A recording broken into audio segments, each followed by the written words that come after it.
কি ভাই, শেষ হয়ে গেছে? সকালে বের হয়েছিলেন? ও, সারাদিনে কেমন হয় ইনকাম? সারাদিন না তো ভাই, কাল কাস্টমার যাইছি। হ্যাঁ হ্যাঁ। আর এখন বাজে 10:30 শেষ হয়েছে। কয় টাকা হয় মূলত? মানে আমাকে লাভ ও 700 লাভ। হ্যাঁ, আমাকে লাভ ও 700।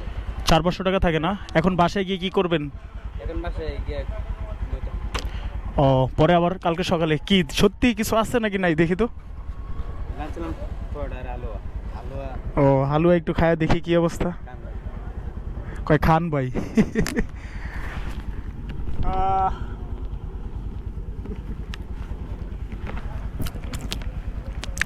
দেশের বাড়ি কোথায় আপনার? কেমন ভাই? ব্রাহ্মণবাড়িয়াতে? আমাদের তো চাঁদপুর পাশাপাশি। কুমিল্লা, ব্রাহ্মণবাড়িয়া আর চাঁদপুর একসাথে বৃহত্তর ছিল, তা তো জানেন না? গেমে গেছেন একেবারে। আইতেছি না। হ্যাঁ, পুরুষ মানুষ কত কষ্ট করতে হয়, তাই না? আচ্ছা ঠিক আছে, এখানে থাকেন কোথায়? ইচ্ছা করে স্টাফ কোয়ার্টারে না? আচ্ছা, আল্লাহ হাফেজ, সাবধানে যান। হ্যাঁ।